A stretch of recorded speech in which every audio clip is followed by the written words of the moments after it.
Hi, and welcome to Lights of the Round Table. My name is Susanna, and we have a very interesting conversation that we're going to engage, and that is consciousness and how that affects us in a holistic way. And I brought Javier Garcia. He has a practice, and his practice is the Convergent Method. It's in Southwest Florida, but I'll tell you, he is actually a doctor. His career started in Cuba as a doctor, and his fascination for Eastern modalities and Eastern medicine was so much so that he just changed his way of practice 180 degrees. So Javier Garcia, welcome very much. And of course, welcome. And then, of course, I invited Yazka because this is her bailiwick. Consciousness and logic and everything. And she's a well-known personality out in Finland. So good afternoon to you. And she's also a holistic, a quantum healer in many ways. So I'm very pleased to have both of you because we are discovering, it's not that this is nothing new. We've always had this even 20, 30 years ago concerning consciousness and finding our own consciousness. And there are different modalities about discovering this and how you can tap onto it. But Javier, I found your methodology to be truly holistic. I mean, you're talking about a soul connected to the universe in so many ways. So, Javier, how did you start it? Let's go back to Cuba, because I know that, Cuba had a point over there politically that you did not have resources as a doctor, and you started your love and passion, from what I recall, started when you were operating on people using acupuncture because you did not have anesthesia. And that's when you started realizing how powerful these chakras or these, I don't know how to put it, but you know what I'm trying to say. So why don't you start with that a little bit?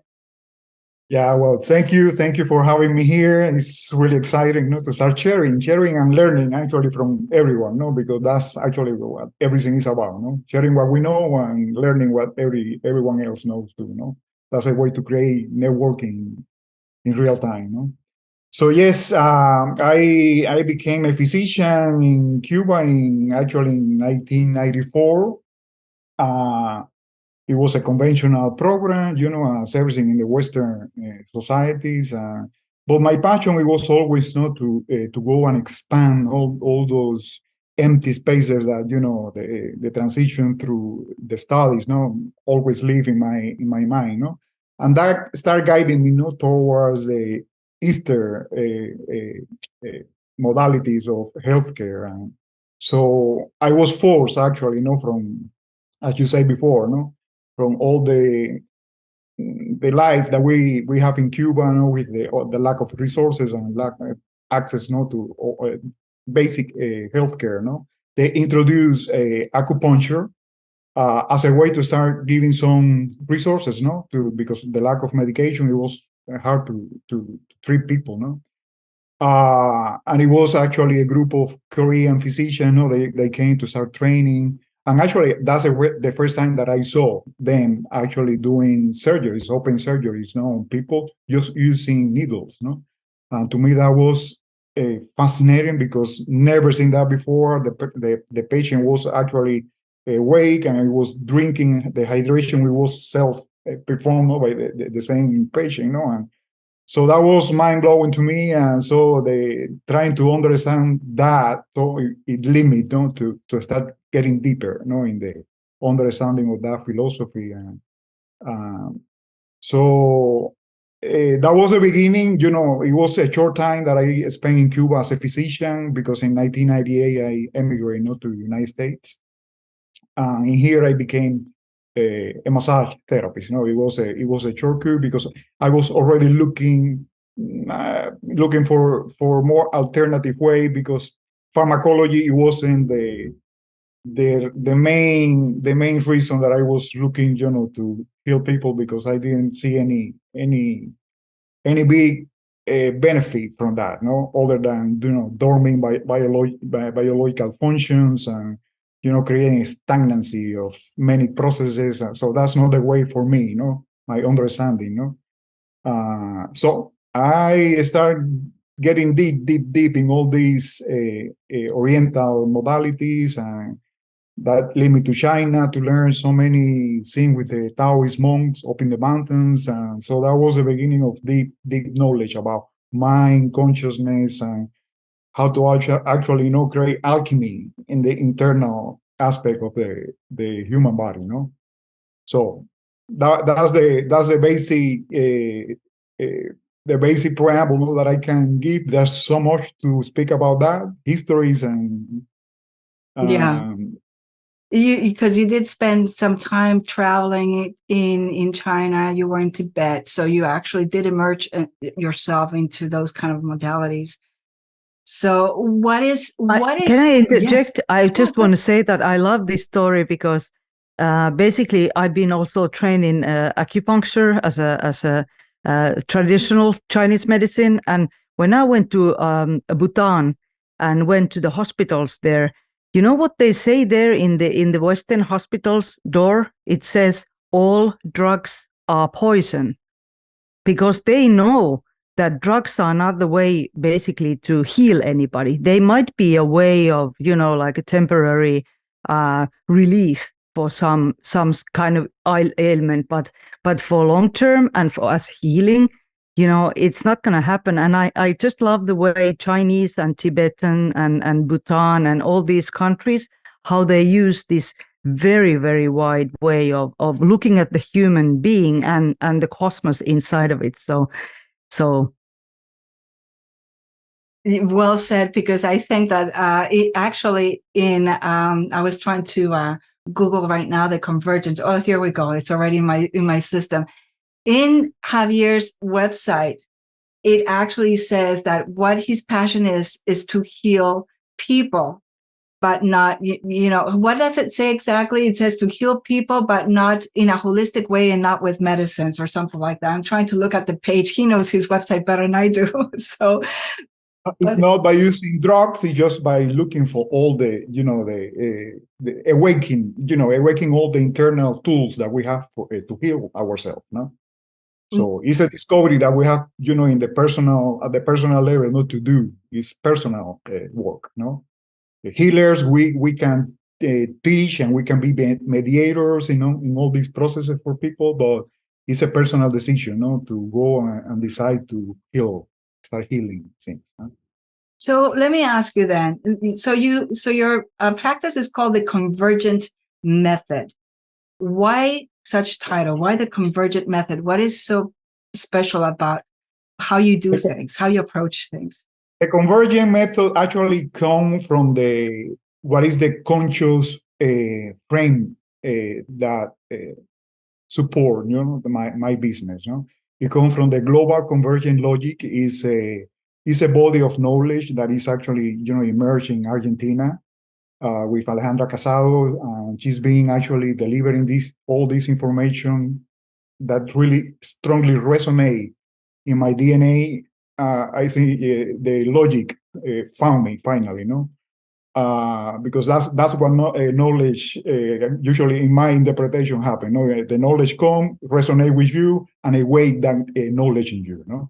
So because it's something that as soon as you hear, you start actually speaking about that without any reading any book, because it's like an awakening, inner awakening, of that part. So that's the conscious frame that the Convergent Method has. So that's what I decided to name the Convergent and Method, because it's my own particular method to address healing. The mind frame that I use is the bioemotional decoding. That was another fascinating world where I immersed myself, because I started giving me all the answers that they were, pending from all the studies before. And it was a real connection with the mind and what about all the belief systems and all the thoughts and our own perception. How can they create actually our own existence in the physical level, no? So whatever we believe and we put as a program in our mind, not to orientate our life, it will manifest at the physical level, no? For me, that's a truth. I'm convinced because I see every day in the way that I start analyzing every client that I have and any person, any history at the personal level.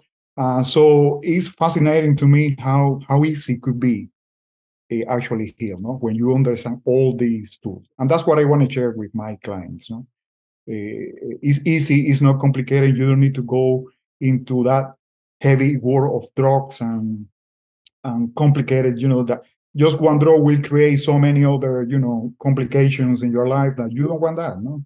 Healing is supposed to reconnect all your organs and all your inner being, back to normal, no mutilating philosophy that we have. If we have a sick liver, we remove the liver. That's very archaic and primitive way to solve and to heal people, no?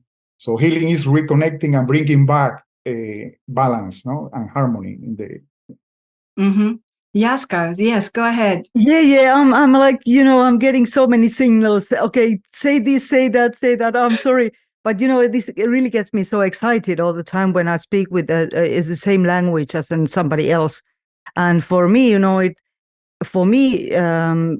to simplify a different way is also that we have a perfect biological machine, which is by default connected to universe, but we have a kind of like a user interface, which is the mind that creates alternative realities. And then when you have a kind of like a wrong perception of things, the biological perfect machine goes and tries to go to where the mind directs it, but it's actually understanding where I should be. And the mind is something that, all these false beliefs and all these old stories that we tell from our families and each other and our history and everything keeps us in that kind of like between mode, between health and discomfort, like it's so I like this a lot because for me, this is like a very simple truth. This is how I work also without really even knowing about your method, but I'm loving to hear about it.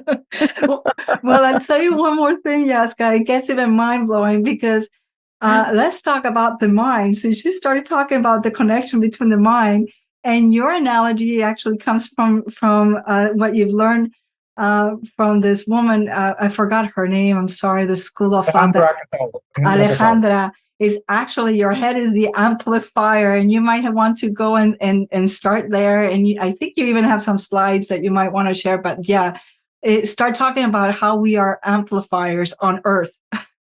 Oh, sure. So you want me to show the slides? Yeah, I think so, because it's very fascinating, and like that we can move on and then continue our organic flow of thoughts over here.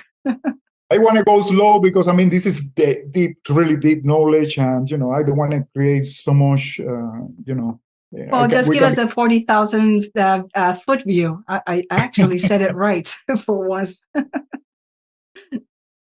Actually, let me go here.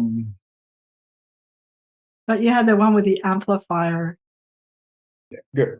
So this is a good one. Yeah, whichever you think it's right. Okay, no, this is a good view. You can see. Yes, perfectly. it is. We can see it. So yeah, this is what we were talking already. So the Convergent Method work with the truly holistic view, body, mind, consciousness, and this is all what I do to cover every of those areas. No, for the body, I'm a massage therapist. I just use my hands and body work. They are the tools that I use to address body. The mind will be the bioemotional decoding. Exactly as Yazka was saying, it's that interface between consciousness and body. It's like through our perception, the perception goes through our senses, no?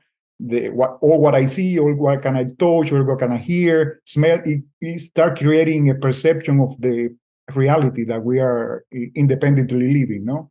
So when those perceptions become really fixed thoughts or standards idea, they become belief, no, and belief start running our existence, no.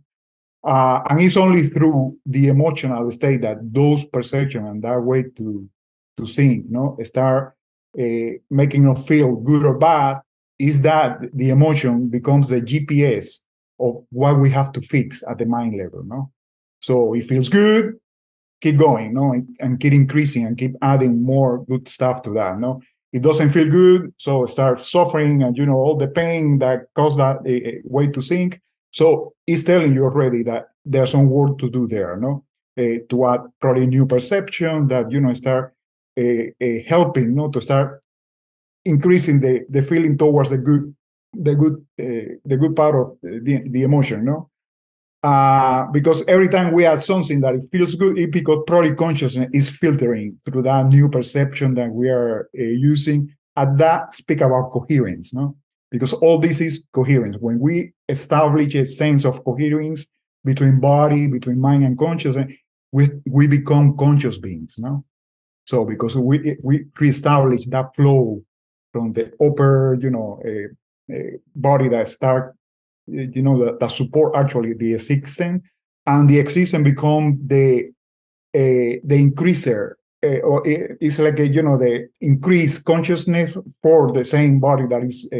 So it's really an interconnected circle that's what we want to do. So to reach the conscious being fully is my ideal, no, as a human.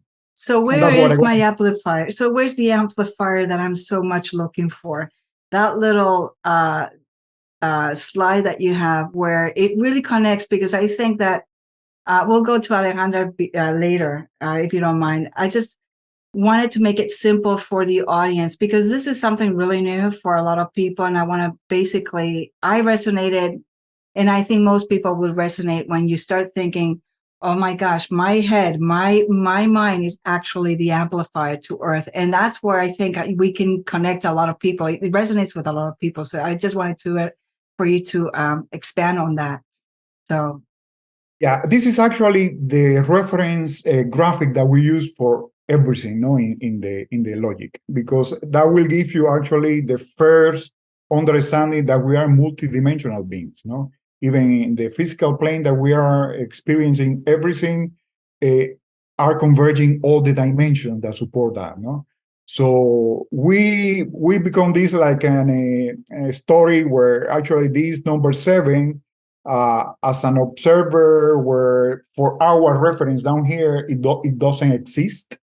So in the intention to exist, start unfolding all the parts that are completely imbalanced in that perfection right here, and start like a travel towards existence, no? So there is a quantum field that belongs to that observer or creator of the experience, no? That is where all the possibilities exist, no? So quantum. So I'm sorry to interrupt. Quantum consciousness, I mean, what you're saying is that your methodology includes the numbers. I mean, most people probably don't know that numbers plays a significant message, or is a significant player in our consciousness and in our cosmos, in our universe, and we're connected into all of that. And, that's what we're talking about here, right? Correct, and that's the way. This is a basic graphic where we take the number from, but then we know that we have language, no, in our existence. So, and between the numbers, which is actually for us is the language of the unconscious aspect of the human being, and then we have a language which is and words actually based, word is the language of the conscious aspect of the being, no. So knowing that we can engage in a deep decoding of actually the words and everything, and we start connecting both, abstraction and concretion in a really coherent way, no? So you have a question for? No, I just wanted to know if you could then go into your numbers and letters slide for a moment, if that's okay. Yeah. The black and the black, that one. Yeah, that's what I was telling. No, so in Spanish, actually, our alphabet, no, it have 27 letters. No, that the difference with the English language is the missing. This is a missing letter in the alphabet, no, the ñ. So from español, no. So it's ñ. So that for the Spanish, this is the 15 letter, and actually, when you see 15. And you go, we go back and forth, no, today. So 15 for us will be 1 is level of existence, and 5 will be the logic mind, no? So when you see that that letter is representing those 2 dimensions, no, encoded, no? And it's interesting that the English alphabet doesn't have that letter. So it's telling in some way that this logic on the existence in some way is not present, no, in the English alphabet, no. Are we talking common sense? It's just actually an observation, and we are talking about. It could be common sense, but remember, the perception and the logic could be completely different. We are not sure. We can't assure that this is what happened, but it's an observation that we keep because it's interesting to me, no, that all my Spanish clients, they understand perfectly immediately. It doesn't matter the intellect that they have. They understand this, no. And for English speaker, it's difficult. So that's just. What do you mean? You mean when you're trying to explain for the first time an Correct. English speaker what consciousness or your practice or your methodologies is all about? That's harder to grasp for them. From this perspective, actually, the original one. What happened? Because I have so many clients, from the Anglo world, no. For me, became really a purpose, to start looking for alternative way to start teaching this, because I think knowledge is for everyone, no. It doesn't matter that if we have the logic or not or this. So there will be, for me, it's the challenge, how can I teach and how can I start presenting this in a different way that people from a different language can at least get the basic of what we're trying to share, no? So this is really something different because it makes a difference, no? After everything will change from the English alphabet, no? So compared to the Spanish alphabet, no? And that changed completely all the words. I mean, we notice that all the words in Spanish become more exact at the time to investigate the coding, what they mean in the semantic way. It's really interesting. It's just an observation that we have, no? So what about, for example, Finnish language, where we have A with dots, which is a, and then we have O, which is and then we have like a Swedish O, which is A with a spot on over there. So basically, if they are not in this coding, so how do you interpret it? If the language has those elements, what does it mean when you use them in a wording? This is something that we discuss a lot because we're actually looking at the possibility that this is a piece of the puzzle that is becoming, is emerging in the world, and we are expecting that someone from a different area, in the world with a different language, can bring something to start matching all the pieces, because at the end everything is global. If there are different languages in the world, there is a reason for that, no? So it's not that the Spanish is the only thing, but for the logic that she is actually teaching or what she's bringing to the table, no? She had that question. She's open, no? She's open, and she's actually willing to find someone else from a different language, that can bring. Yeah. I was really curious, just because I think that I'm not very religious person per se, as many might know, but I do find some biblical stories very intriguing. And if I remember correctly, there is a part where God separates the languages so that people couldn't understand each other. So sometimes it makes me think that if these different words that are used in different parts of the world would be kind of like purposely spread all around the world, so that that it would take time to connect the dots, for some reason that has happened. So I'm just fishing here, but for me, it's kind of like resonates a lot.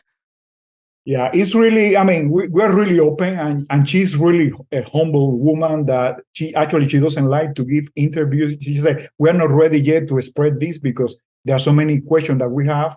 And she's very, very careful about that, no? So I'm just sharing what I'm personally learning from this, because that's another thing, no? What she teach, you can actually put in your own context and take from that your own particular way, to share the knowledge. And she's open to that. No, she said, this is public, this is for everyone. Use it as you can with your own limitation, your own scope, because that's a way, to start spreading something. No, so I'm really hoping that at some point we have different, from different areas and territorials in the world, no, to start interconnecting all those aspect of language and numbers, and it's fascinating to me, no? Yeah, especially if you think about the universe, it's like sounds and words and mantras and syllables and everything. So everything has a meaning. But also, I mean, like, I think that our history has been played so well, like, so that we lost kind of like the meaning for many, many things. So that's what especially intrigues me, the wording and the words or the letters themselves, like, how chakras and different letters work together. So yeah. Sorry for asking questions. I know it's your job. This is all about that, because for us, we know that coming from the Hispanic language is so precise. I mean, it's fascinating to me how precise when we start using one word, looking at, some there word like, for example, in Spanish, knowledge, we write conocimiento, no? Conocimiento means knowledge. They're completely different words, no? Of course, they will have completely different codes, but in Spanish, it's so accurate with the codification and the meaning, and it is so accurate and so precise that she actually said that she's thinking that the logic coming from the Spanish will be the language of consciousness, as English is actually the language of technology, because it's becoming a global language, in terms of technology. And that start, bringing some perspective, no? She's interested because she's studying actually programming computer after she started teaching this, because she said, I need to start engaging both languages, no? From the technologic aspect and the logic aspect from Spanish. And what about the spiritual? Yeah. Yeah, we designed to name spiritual as consciousness, as the top, to bring more neutrality in a word, in a simple word, because, spirit, for people who are not religious, maybe we have some different connotation. And so we try to speak with a neutral. That's another thing that the logic does, no? We do resignification of words. We bring new concepts into the same word that people are used to work with. And it's a way to start bringing a new and building a new way to communicate through a logic and a logic mind, no? Yeah. That actually can connect at the global aspect, not to everyone. But Javier, I wanted to. You did not break the word conocimiento. Cono means cone. Cimiento and cimiento is like a base. So when you think foundation, of foundation, right, the knowledge. So now you know that we have in Spanish, conocimiento is knowledge or a foundation, right? Correct. And then we have cono means just that word. Just a word, okay. Yeah, Just it's kind of like a pyramid cone. It is a pyramid yes. code. So here we go. Just a word, it will take. This is the cono, which is be the cone. Is a cone of consciousness, actually, no? It coming from in our from, because this is something that we need to learn to do in the logic, no? You need to speak from. You need to actually say when you are saying something, you need to say the reference that you're speaking from, no? So speaking from the human aspect, you know that you live on planet Earth, no? So you belong to planet Earth, and together with planet Earth, you belong to the solar system. In the solar system, the consciousness that we channel and we process will be solar consciousness, no? But that song, our song, actually is linked to the song of the galaxy, no, the Milky Way, and that song actually is the source of consciousness for our song. So when you start looking at this fractality of consciousness and transmission, no, it's actually, for me, it's a perfect picture of our own brain with all the neurons and all those interconnections, no, that we have. But for our human aspect, we are working actually with our own song consciousness, no. So that's what we are processing in the existence level, no. So our cone will be a solar consciousness for us.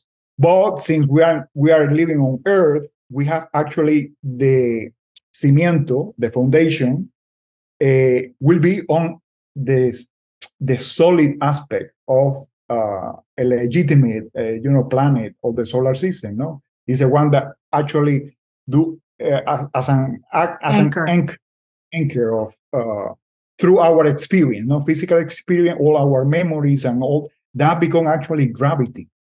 So the more experience we have, the more memories that we have, the more pain, the more all that stuff become really the passport to exist in a physical form, no? And that's the thing that Earth it knows what to do, because Earth is a rocky planet, no? It's a rock. So in that solid of the aspect of the mineral kingdom that we have on Earth, no, is all where consciousness actually become a solid aspect, where in the cone is just something imperceptible, no? Connecting both the cone, the cono and the cimiento, so is where it will tell you what is the meaning of the word in Spanish, no? When we're in Spanish, when we speak about conocimiento, we're talking about all this that we're looking at here, no? And So all that is just the logic of the existence, no, in the universe. Because depending of the reference that you're speaking from, you actually can explain so many things, no? For those everything, no. And then we have all the aspect of the unfolding of that consciousness. You know, we have the quantum field with all the possibilities, and we have the fifth dimension, which is the logic aspect, is all the conceptual aspect of what will be the existence. No, it doesn't exist yet, but the blueprint is there. No. And then we have the fourth level, which we know as the soul, but it's actually where we take a particle aspect. So it's when in the world of physics, a particle exists, no? So we acquire that a particular aspect. We will make just one particle from the source where everything is, no? And then you acquire a specific design. So you want to be a human being, you want to be a tree, you want to be an animal. So it's a particular aspect. You are not everything there, no? From here, start the journey of becoming something in the existence, no? Because in the existence, we are not everything, we are something. And that's something that we need to understand, because we are here with a purpose, no? A personal purpose, no? And connecting all those purposes, we become whole in the existence, no? So at the end, truth, what is truth? Truth is the interconnection of all the possibilities in the existence, no? Wow. Quite heavy. Heavy. So, let me stop. All right. That was quite heavy. So, Yazka, got any questions for him? Are you? Yeah, well, the first thing as a symbol, what came to my mind is that I have actually seen this kind of a shape when I was remote viewing pyramids 25, 30 years ago. And that was really like a significant experience for me, because for me, it was more of an energetic understanding the whole structure. So it's so funny that it comes out now as this a diagram. That was something, of course, I got so intrigued by seeing it. Okay, I know now where that came from.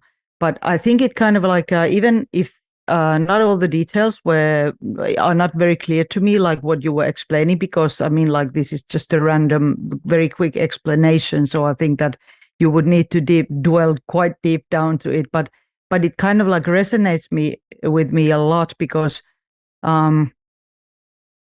it looks complicated, but actually it's quite simple in a way. That's the idea, that's the intuitive feeling that I get from it. So that sometimes I'm not even sure if we are meant to understand the whole, like it's the same thing as if you put on the lights, you might not know how the electricity works, but you can still use it.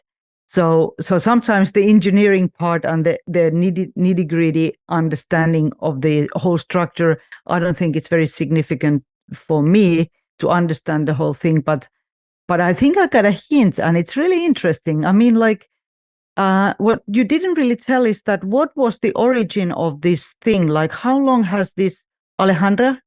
Now, what was her name? Alejandra. How long has she understanding or teaching or learning this stuff? She called actually that the educational sign.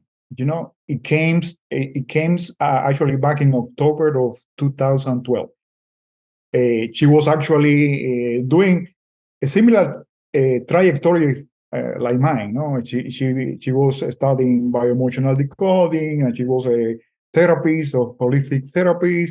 And then she engaged in this deep study of the unfolding of time with this physicist, Garnier, which is one of the sources of this knowledge. And she started practicing actually one of the, it was a kind of exercise that he was suggesting at that time, to people, speaking about the double, is the Dublin Theory, So we have a double in a different dimension that actually is interconnected, speaking about the mind, and usually at the nighttime during the REM phase, the deepest phase of the sleep, we actually connect, because REM means that it's rapid eye movement. At that time, our eyes during the sleep are moving like this. It's like receiving signals and exchanging information and communication between dimensions. He recommend that to do consciously before sleep is like delivering to that aspect of ourselves, all the information, all the questions that we have during the day, from our perception. I have this situation with someone, or I'm concerned about this symptom that I'm having. I have fever. I don't know what it is. Just deliver to that dimension, and that dimension is faster. The mind is a faster dimension compared to the physical dimension, and you have the time in just hours or maybe seconds or minutes to look between past and future and find the best option that you have today based on your own perception. And in the morning, you will wake up, and usually that's what happens. You go to sleep, and we have actually some words that we do, like in Spanish, in English. Let's sleep on it, or let's ask to the pillow, or whatever. Let me go, and next morning you wake up with answers. And you don't know where they came from. This is a funny thing, because Aura ring that was invented in Finland that measures everything. And I've been having this ring, I think, at least maybe I think the first version came around 6 years ago when I got my first one, maybe 5 years ago. And for me, I'm turning 60 this year. And for me, when I got that, everybody were looking at my charts, and they were wondering, why are you having like maybe 10, maximum 10, or maybe even sometimes 1 minute of deep sleep? but your REM cycles are 4 hours, maybe even 5 hours per night, which is it's unheard of, and it's still the same. And for me, the REM sleep seems to be most important, and that's where I'm communicating. So it's really interesting that you bring that one up as well, because they say that the physical world and the kind of like putting your back into your relaxed stage needs more deep sleep, especially in the physical world. But for me, it's like, I don't need that. I just need that connection. And I find it's really intriguing that you bring that up now. It is. And that was, she started practicing that. Excellent. He recommend to do that, in a regular basis, consciously, you're going to sleep and say, okay, I'm sending you this and expecting the next morning through the awakening of intuition, because all those answers come from the future, actually, And the future way to communicate with you is through intuition, not through instincts. Instincts become to the past, no? So establishing that connection between past and future instinct and intuitions, and so became a real nice practice, interesting at that point. But what she did, it was that she noticed that she started actually getting answer, but it was like a repeating and repeating and repeating experiences. Why? Because the level that she was actually referencing, it was that level 4 in the center, the soul level that we see in the pyramid. And she said, of course, that's where all the memories from the ancestrals, all the ancestors are living there, all those questions and all those memories contain all the mistakes from humanity. She said, we don't want that. We need to access the real source of truth. So what she did, it was a personal decision on her. She did the practice asking to the double to reference itself in the source of everything, in that level 7, the point of the pyramid, And that's when one morning she woke up with the whole diagram of everything, and she said, I need to share this because this is something. And from there, she started meeting all that information in a very, crazy way, because for her it was like encode information, and it was difficult for her to express, as sometimes for me actually was at some point.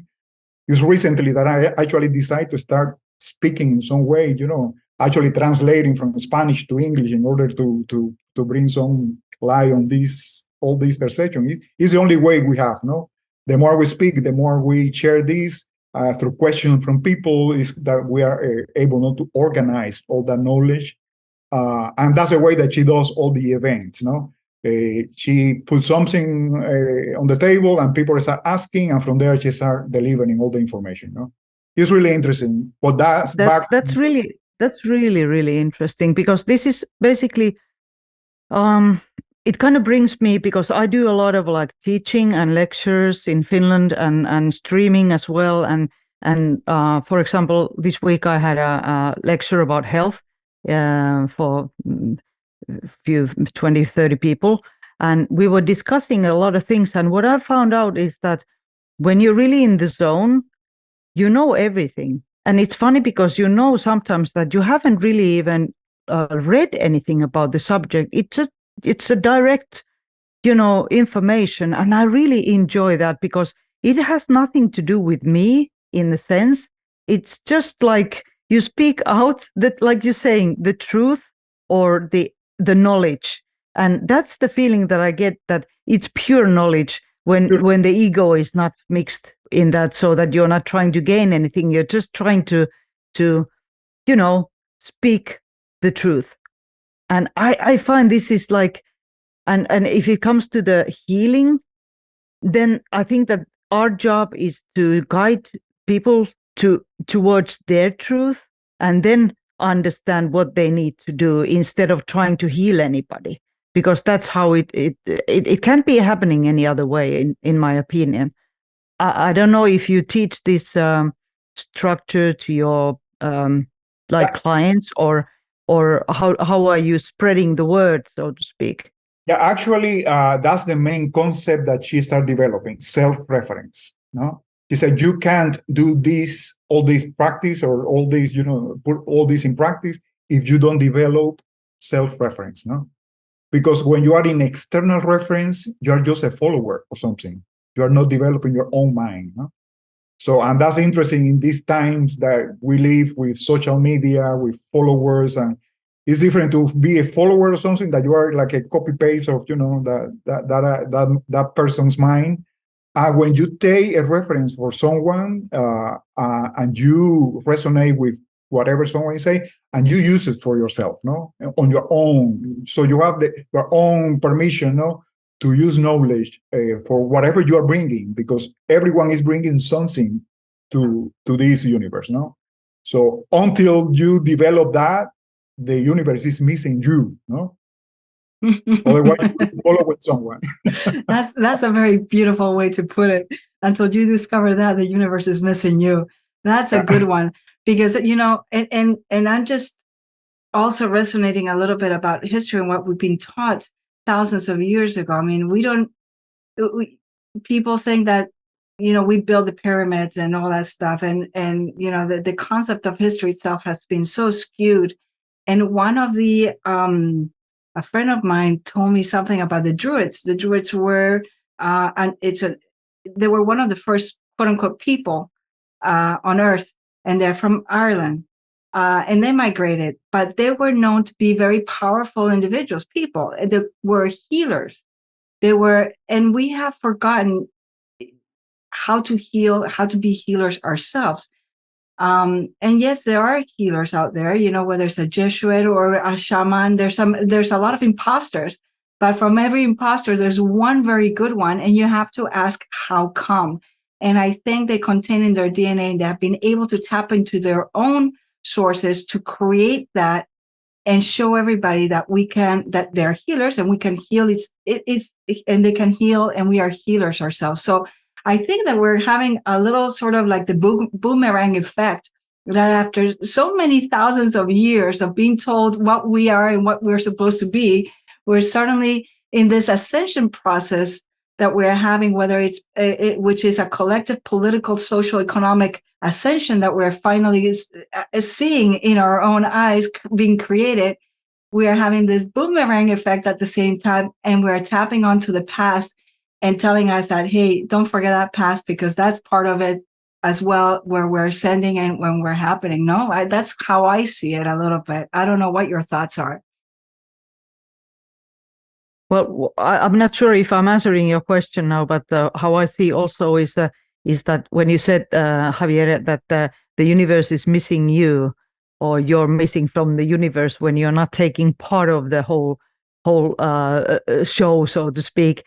So how I'm seeing is that your beliefs and the healing itself is about belief and about trust, because we have been taken away from the trust, which is that, hey, trust your body, trust your intuition, trust your decisions, and whatever you decide this moment, you can always, do something else later if that is not good for you.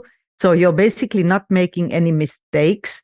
And then, for example, if person, I mean, like, I work with the nutrition a lot, and like normal life habits, and I think that all it comes down is to the person's belief system. So if they go to McDonald's every day and they believe honestly that food is good for them, I don't think it can be bad for them either, because I think that the mind creates the well-being, and I think that the fraction is where the kind of like government and all the policymakers have come between us and our beliefs, so that we're doing things that we kind of subconsciously think that are bad for us, and because we have a fraction in the belief, kind of like the energy. Because if we wouldn't know that what we are doing is bad for us, we wouldn't believe that. It wouldn't create the distortion. So I think that we are actually mind fucked a little bit with these kind of games. Sorry my French. But I really think that's part of the why people are so confused, is that even if they are told to believe their intuition or go with the intuition, they still are being kind of like put into the guilt trip or some kind of position which is not supporting their intuition. You get my point? Yeah, actually, I completely agree. But I'm thinking that actually we just start walking towards a new humanity, no? We are coming. I mean, this is the first time that we are actually speaking about self-reference, our own truth as part of the truth. What is truth at the end? If we don't count your own perception, the perception from the angle that you are, no, you are in Finland, in a different part of planet Earth. I'm here in Florida, close to close to Susanna. But I mean, if all the perception from a different angles of something are not taken in consideration to name truth as something, so then truth is limited, and that's something is new. I think humanity hasn't lived this in eons, and we start building this. I love the way that we study. Actually, today is a day that I am taking classes, with the logic, and the way that we do classes is like never before for me. We bring just a word. Today's word will be rejection. So, in order, we start the class with that word, and what happens is you bring your own concept of rejection, and then Susan bring her own concept of rejection. I bring my. At the end of the class, after 2.5 hours, we have a huge big concept of something that in the beginning start with zero perception, and at the end we have something huge. It's because we consider all the aspects and all the perception about the world, and that's expansion, that's evolution, that's richness in life, abundance. When you I have really love that. I love that idea also, because that's what cabal and all these people have been used against us, to divide us, so that if our perception of truth is different, then we have to make war. It's ridiculous. Instead of like appreciating each other and understanding, okay, you have a funny perspective, but I respect it. And we all have room in this universe and in this cosmos. So I think that's the whole point. And that's, I think, because for me, law of attraction and all these kind of like a little bit maybe childish, kind of like things that I have read many, many years ago make so much sense, because law of attraction is how you put yourself into the universe and what are you getting back, and how you're treating others is what you're basically getting back. And it's not because of the universe is revengeful. It's because it's the law of the existence in a way. So that's why I think that we really need to have like a larger perspective also on healing. I'm not saying that my way of helping people is the best way, but it's the best way I can do right now. But I think that these people can do it even better if they would learn it themselves. And that's what I'm trying to push them into. And I think that is something that makes me really happy when I see that people are actually grabbing their health, understanding what is missing, and going for it. It's beautiful. Yes, and we forget the power of the mind actually can heal many of our issues physically, and I can attest to that because I've done it myself, and it's mind blowing. It's mind blowing when you focus and you ask, and the next day, like you say, you sleep on it, and you are able to. It comes into fruition. Then you say, there's something here I never seen. So it is. Let me ask you, I don't know if to do a second part on this, because I wanted to tap onto what Yazka said, how the Kabbalah has taken, how it has limited us for eons, I guess now. And we are seeing a transformation, a financial, economic, and social transformation happening and developing in our own eyes. And Javier, you had a map that I recall, and we're going back to numbers. It's a global, it's a relationship of countries with numbers. And I would love you to, if you could bring that slide up, because I wanted to share something perhaps here with Yazka concerning where we are as moving into a quantum world, and how this taps into the significance of countries, who, how this relationship came to be. And Javier has a very interesting story how we actually inherited these numbers. Javier, go ahead. How did we inherit these numbers?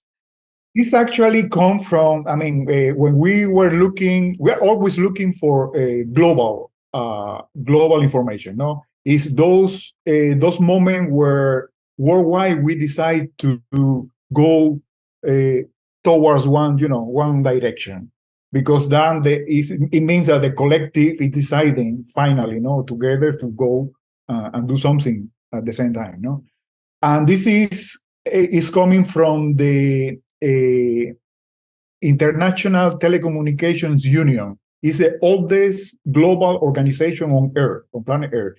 It back from 1865. And what do they do? What did they do? Actually, they create the telephone code for every territory on planet Earth. No, so they put a number on every territory, and that was interesting for us, to start analyzing. Well, why this number? When we start, using the pyramid, the reference on the numbers, and looking, we start discovering so many interesting, accuracies in the way that they code everything. For example, like United States is called. When you for whatever you're calling, you have to dial 1 because it's a code, the territorial code with that number, no. And it's interesting that United States is, to me, the project on Earth where all the cultures, all the people from the world exist together. No, it's in United States where everyone is, and everyone for years and years and years wanted to go. No, and that's interesting, because that will correlate to the base of the pyramid with the existing dimension. No, it's a correlation there that we see. And if you go and start looking, you see in the whole bottom here, we have all the 5 codes, no, 5. So which is speaking about the logic aspect of the pyramid, no, that 5th dimension. So we have Cuba, for example. My country is speaking about 53. Is a code, the territorial code. So we have the abstract mind and the concrete mind in connection, no? And we'll come back to the pyramid. Why don't we pick, I'm sorry for moving a little bit along. Why don't you pick a couple of countries, like we know, so South America, Latin America, more or less, you have your 5s. So anybody needs to dial up and call by phone, they have to dial up, and they all start with 5s. If I notice, Africa, continent of Africa, I noticed that they all start with 2s. All right. The 2s. Okay. It's interesting that looking at, there are different sources that, speak about Africa as the source of, it was a main source of humanity, no? It went from humanity emerged at some point, no? Many people say that from different philosophies and it's interesting, South Africa is called 27. And 27, when you go to the numerology of the word soul in Spanish, which is alma, when you do the calculation of the number, it is 27. And for humanity, the term of humanity is interesting. That's why we follow so much what happening, especially in South Africa, because is a way to anticipation of what coming from the species, a human species. So we follow that. In order to read what they are doing. In the existence perspective, no, whatever they're developing is interesting. What's representing that, no? Okay, so sorry to interrupt. So you're telling me South Africa represents, in Spanish, the word for soul is alma. That number, when you is 27. 27, because you are assuming A is 1, Right? L is 12, M is 13, Right. and A is 1 again. When you assume that, it will be 27. Okay. What about 55 for Brazil? Interesting. 55, we're talking about the entire five dimension. I mean, the 5 from the past, the 5 from the future. So it's considering the entire dimension, no? So many people are saying right now, whoever speak about earth chakras and that, what it used to be Tibet before, it was like the main spiritual chakra on planet Earth, is actually moving in the new restructuring of Earth energies, and so it's moving down to Brazil, no? So that was something that I heard that is coherent, no, with the way that we are looking at.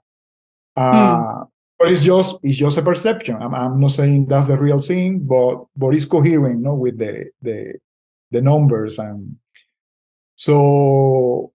So I'm of course interested in Finland, like 358, which is up there almost in the North Sea. Yeah, there next to Russia. Yeah, exactly. It's interesting, that 358 A for us represent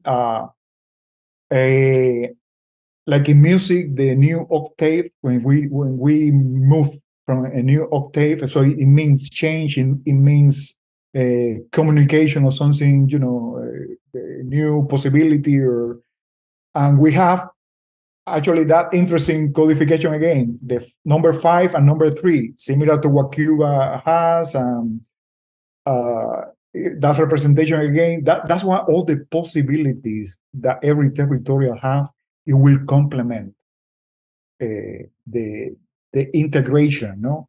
The integration, which is completely different for me, the globalization that they're trying to do, which doesn't make sense to me when you don't respect a particular aspect of things, particular culture, because we are trying to make everything the same. That's not what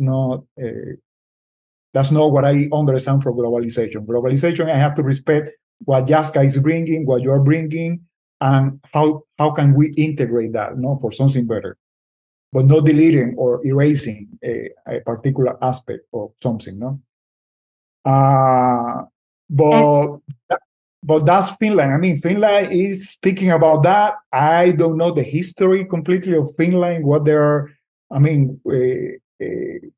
what they are bringing, through the history, because we had 2 different moments, for the code. When the code come in divergence, trying to separate everything to understand itself, and in the convergence, when it's bringing all together to go to unity of everything, no? So there are two different moments of the code, on the history of the code, no? Don't worry, I don't even know Finnish history myself too well, so I think I know more about states than I know about Finland. But also, can I ask one more question relating to the numbers? Sure. If for example, my first name is Yazka, and I'm calculating all together, it goes down to 91, which I think is 1. It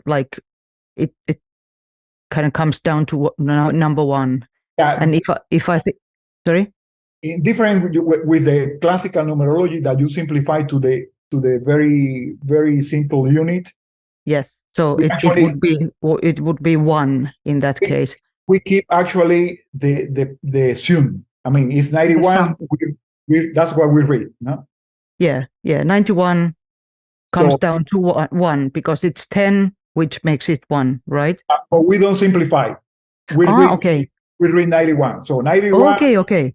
So 9 for us is increment, actually update, actualization of something, no? Because it went already through all the process of, divergency, convergency. So where you are already in the top of, after 7 comes A. A is the communion of experience. I mean, purpose and experience converge in a very coherent way. and that comes down as a manifestation, no? So Javier, I'm sorry, why don't you put the pyramid? Because I think that she'll understand and everybody else will understand, because you are relating to that pyramid where you break down the numbers down there, that one. So 91, go again and repeat 91 it. will be right here on 7. A will be right here, because it's a process of a communion of purpose, which is here. I have the purpose to exist, and they have an experience that will actually help me to develop that purpose. And at the end of that experience, I have already a knowledge, that actually can bring back in convergence to the source and validate if whatever I experience is matching in terms of coherence, with what is in the truth, If that's validated at that level, it will come this time not through divergence, it will come through the neutral aspect of the existence as a update. This is a manifestation of something that it was validated already through experience. It doesn't have to go back to separation again. So that's why it's important that, and that's happening every day. I mean, whatever we engage every day in our life, we're having a small project today, and I'm doing, and I finish, and I have some answer. That's happening. That process is happening. I'm not speaking about that you need to die or and come back to the source. It's not. Almost every minute that we actually have a question and we get an answer, we're actually performing all these processes that we see here, So, Great, so nine will be that process of coming as an update of something that it was already validated, So Great, 9 and 1 will be an update of the receptor down here, Yeah, well, that's how it feels like. So probably the name has a significant meaning then. That's why probably will be someone who will be looking for all time, for increase of consciousness and bringing something, and validating things. And so that's something, it's a reading. Remember, all the reading will be personal. That's why you need to engage in this universal knowledge and use it with your own perception of that. Right. Susanna, what is your number? I don't know. I haven't even calculated yet, because you should calculate. That would be really interesting to know. Yeah, I mean, we have and Javier, what is your number? My number is actually, I will give it right now everything, Because I think that this kind of gives a personal kind of like touch to this. Like, okay, what does this tell about because I think that the names and the numbers are connected. My number is 67. So we are talking up here in the top of 67, So you're going the conversation in the top between 6 and 7. Does it mean that? It's like all the potential of the truth. How convenient. Something like that, Susana will be actually wait, but my name is not spelled like Susana. That's how everybody calls me, because in Spain, but it's actually Susane. N-E, right? Sutanne. Correct. So you see, I just love that language. Well, so you are 103.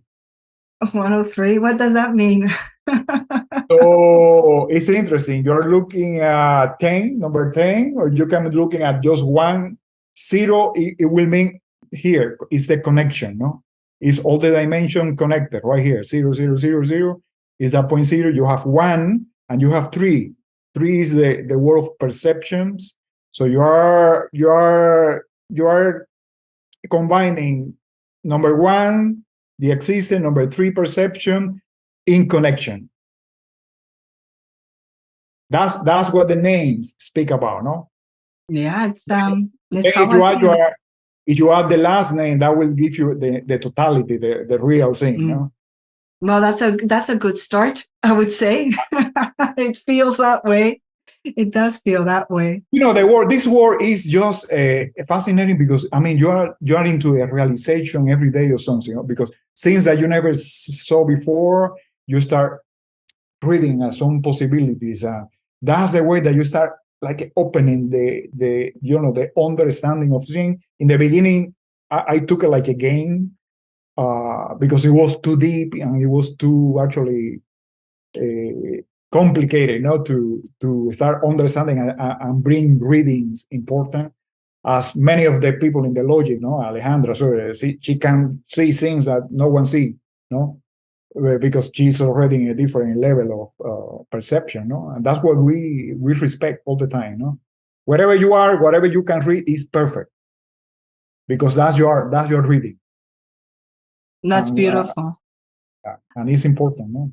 It is beautiful. Well, one more I do want to tap into something else, because this is from a personal perspective that we just spoke about, our names, but let's bring it back to countries and how we are relating this to what we are experiencing as humanity is growing and ascending. And I want you to go back to the pyramid, but we're going to pick one. We're going to pick 7, maybe 86 for China. But I want you to sort of go back to the pyramid and explain because it's very funny that this kind of communication system was developed over 100 years ago, 200 years ago. And yet it has such a significance. It resonates with me what's happening actually today with, for example, the BRICS countries that are involved, because we already mentioned South Africa, the soul. You already mentioned Brazil, which is the coming of the new chakra or it's actually, you're speaking about the logic, the conscious mind, the unconscious mind, for us. Yeah. Astra, which is where the logic emerged, Logic emerged from that dimension, So you bring that, and then you have Russia, which is number 7, and for 7. And wait a second, and you have United States. Well, United States right now is in the game. It needs to catch up. But if we put how this whole ideology, this whole movement of bringing down the cabal started, and many attempts have been made historically. We're going back to Abraham Lincoln, before even that, the Pope with the Magna Carta, trying to bring this new world order. Since Magna Carta, that's what gave us independence a little bit. But let's go back. United States is number 1, and look where we are in this pyramid. Is the base of things. Look where Russia is. Russia is on the 7th, on the origin. And if we look at what Russia holds on hand right now, which is actually bringing up, it's slowly behind the scenes, well, sort of bringing and emerging this whole coalition, this BRICS movement, where we're talking about sovereignty, where we're talking about, it's right there. And right now I see that leading. So I don't know, Yazka, this whole thing is, consciousness is flowing in it through all the particles in the cosmos.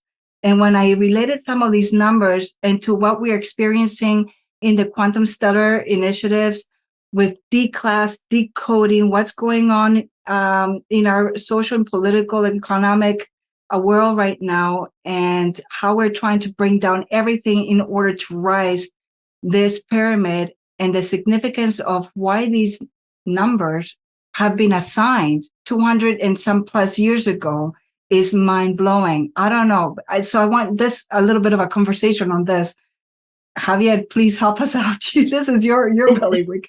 Just look how interesting. Don't go too deep, and look what Russia is. Russia is probably the biggest territory on Earth, but most of the land is frozen. So that's speaking that it represents in the pyramid, 7 represent consciousness, and looking at Russia as a frozen land, to me resonates so much that, we are about to start, there's so much hidden in that, in that eyes. Eyes represent that aspect of Earth that we never know what is under, no? Yes, and now we know already that Russians have these Northern Sea projects. They are having these red ice, like red Arctic projects, and they are building up the new Siberian, fast track trains and putting on all these things to and through the eyes, which is amazing. There is going to be so much new things happening, and I kind of like it because Russia has this huge history. I mean, like if you think about Tartaria and everything that is like, the history is extensive. It's basically like India, but in a different way, of course. And I have to say that, which I find really funny, I just noticed before you turned out the other map, the numbers map, that my name is same as India's number 91, and my family is from India. And I find it's really, really intriguing. Like, wow, okay. That's what happens all the time in the logic. Yeah, exactly. Like, how interesting, no? Yeah, how interesting. I don't What can make you say? any final statement. I just take the information, and that's a way to go, because you will find so many things that resonate actually in your own life and in your own experience with things and people, and so it's really a beautiful way, to start awakening to that interconnection that we are. Can you show the numbers map one more time? Because I think that what we could do is that we could check the alliance countries. If you think about, for example, there is the stage, which is 1, and then if you calculate few of these, like 55, if you put it together, it would be basically 10 if you would redact it. So it's basically same as 1. And then for example, Australia, even if it's 61, it becomes 7 if you redact it. So it would be basically the same as Russia. And if you start calculating these, you could find the similarities, so that they I don't know, this is just pure speculation, but we know that they are thinking about dividing the world into 7 kingdoms. So it would be interesting later on to check how these numbers are relating to these new kingdom areas, So I'm really looking forward to that. You will never, speculation, I will say, is a perception. You start looking at something, from your own, say, I can perceive this. And that's what we need to start getting used to, because at the end is your perception. So I'm looking at this, and I'm getting this reading from, So you're not saying that's the truth, that's your perception. That's a way that we start training self-reference, because from that standpoint, you start actually evolving, and probably you will realize, oh no, I wasn't reading right at some point, but you need to start in some place, doing some reading, and it's your own way to perceive, from the angle that you're looking, with the knowledge that you have. That for me is valid, because I'm not there. I'm not with you. I don't know where you are. I don't know where you're coming from. So I don't know all what you have in your background in order to look at something. So for me, it's valid too, It's very interesting. So Javier, we are in 2023. What does that represent in this convergent method? What does this year represent? Well, 23 is a very important number for us, because that means antenna for us. So, and considering that the worldwide, the universe is a communication system, That's why it will be so easy from that perception, to bring information of everything in the world, and considering that the human being, the biology, is all about a brain that receives information, transmit information, interconnect all the parts that belong to the body. So it's another communication system that we have, So 23, considering that is antenna, and 20, if 10 is a creation, 20 is representing a recreation or something, It's like the biologic antenna for us, the humans. So we're speaking from the human reference, it means that our antenna is under an update. It's a new version. It's a model 2023 of that antenna. That we're is getting upgraded. Sorry, we're getting upgraded. Is that what you're trying to imply? That's the reading from that, no? But this goes hand in hand with the thought that there might be blue beam upgrading happening soon, because we have technology that could basically do it. It could speed up our conscious evolution. And what I think is that basically we are going to need that also. I mean, like some cosmic way, or then man-made help, which would be something of a smart dust and blue beam together, or something like that, you know, so that we speed up evolution a little bit. So I agree with Javier that something is definitely going to come. There has to be something. We are shooting actually towards the idea that we humans, we need to actually do the work to unveil our own technology. There is no technology, I mean, human technology that will surpass or will be bigger than the real technology that biology represents. No, we don't know yet that, but through technology, we are actually getting to know what is in, because that human technology is coming from inside humans. That's what we been discussing with Emily, for example, from QSI, that basically we all have that DNA technology adjustment already, but since, like, I always go back to Cabal and the brainwashing, is that we have been so successfully made to forget everything that we know how to do, anything that has something to do with the DNA activation. So in a way, I think that the technology and the conscious mind and the quantum field and everything is happening inside the DNA, which is integral part of the whole in a way. I don't know if you get what I'm getting at, but I think that we still might need a little bit help, you know. Yeah. And that help is, I mean, for us, is looking the education that we are receiving and giving, no, is in that part of the psyche that is where our antenna exists. No, the antenna is not. The brain is actually the device, is the hardware that processes, no, the information. But the real antenna is actually outside of us, no, the human body, no, is in the highest area of our psyche. So, and how can you access there? Is through conceptuals that you have to actually build by yourself. No, you already have the biology. Is your turn now to actually start interconnecting all what you are.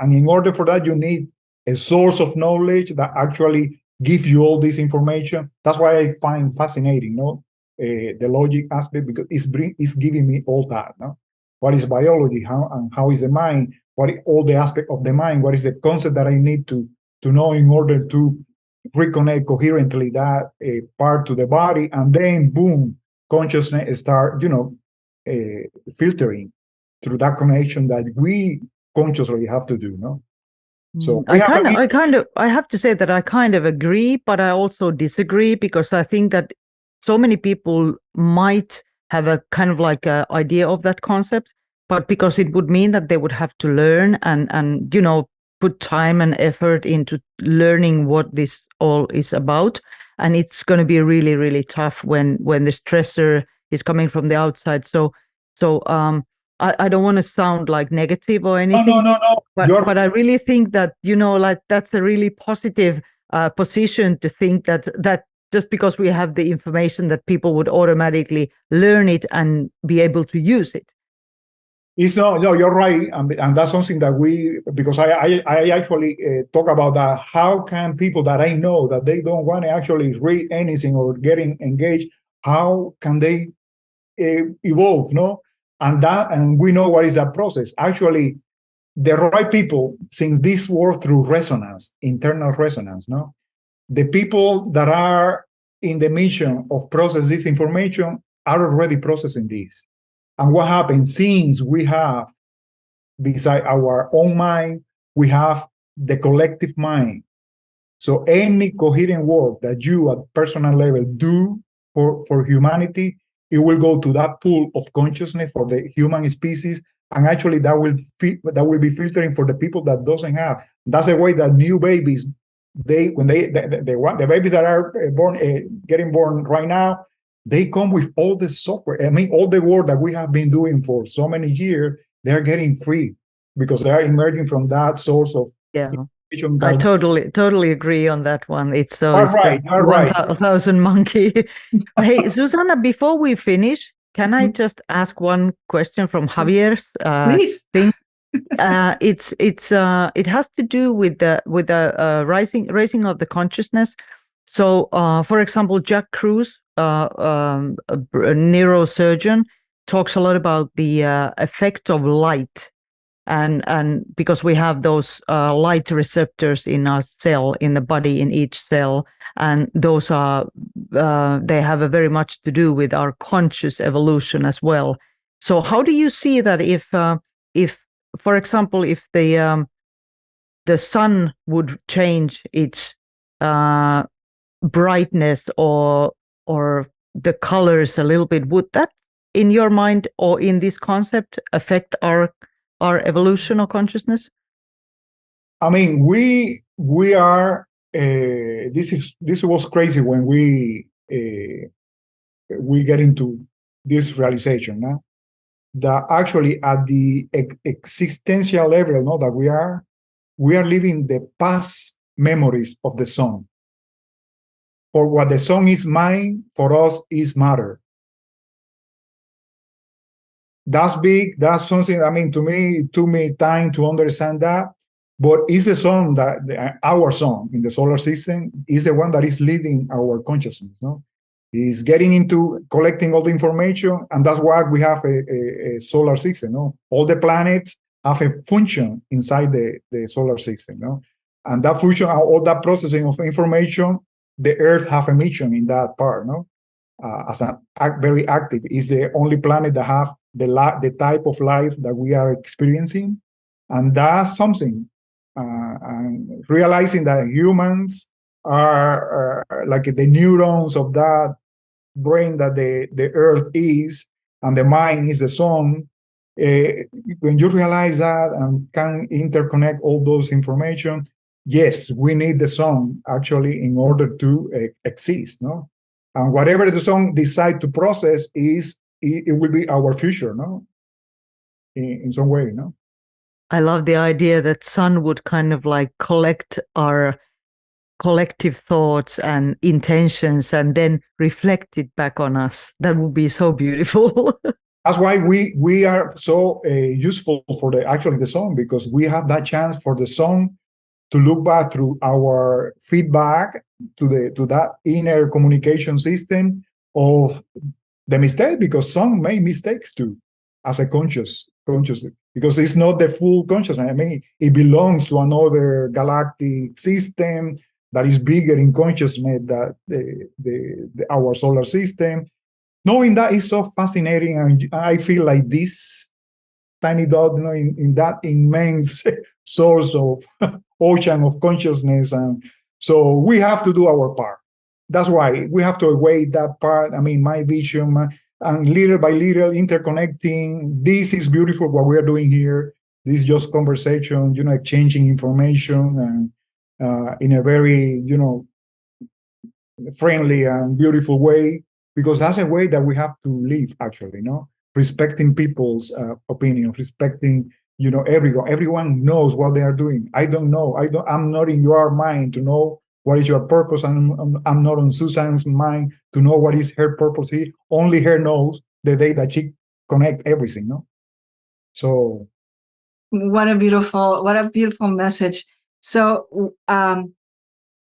Javier, can you in 15 seconds summarize or give us a little part of what 2024 may be? What's the message? What is the description for 2024 for humanity, the world next year? What do you envision? What do the numbers say for you? So if 2023 is a recalibration of the antenna, 2024 will be the recalibration of the model at soul level, And when we are speaking about soul, we are speaking about our DNA. DNA is the physical experience is the projection of actually our DNA. No? So from that soul level. No? So that's a way that I see, personally see. No? Wow. I thought that was a good one. Yazka? I thought that was a good ending.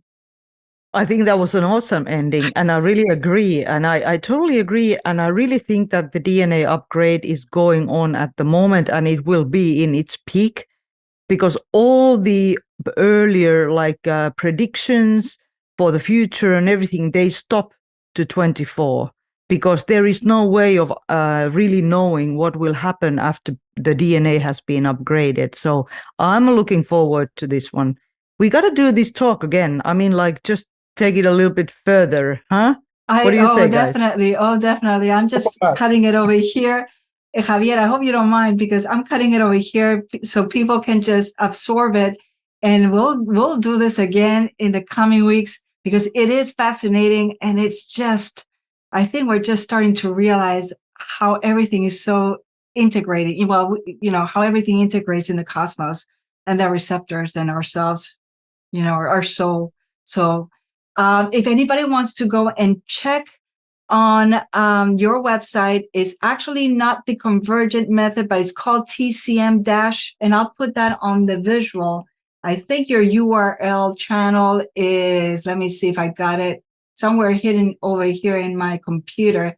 It's called the Convergent Method, and the URL is tcm-javiergarcia.com. And you know what I'm going to do? Rather than spell it, I'll put it over here so people can see it. I don't have to spell it. And the information will be down below.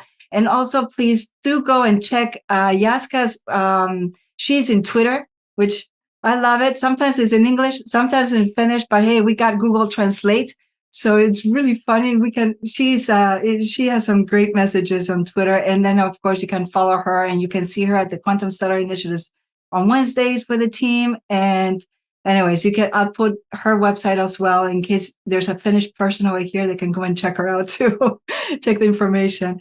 But yeah, if you want to learn Finnish, you can always try that. But I also have some English information, and I've been getting complaints that why don't I have this Google Translator there so that everybody could read those. But it takes a lot of time, and we are so busy. We have to work and we have to teach. So website is not the most important thing. But I really appreciate everybody who contacts me, and there's a lot of people who are really interested in this stuff that we talk about. And thanks, Susanna. You're doing awesome work with doing a different kind of interviews with different kind of people. I really love it. And thanks, Javier. It was so nice to meet you.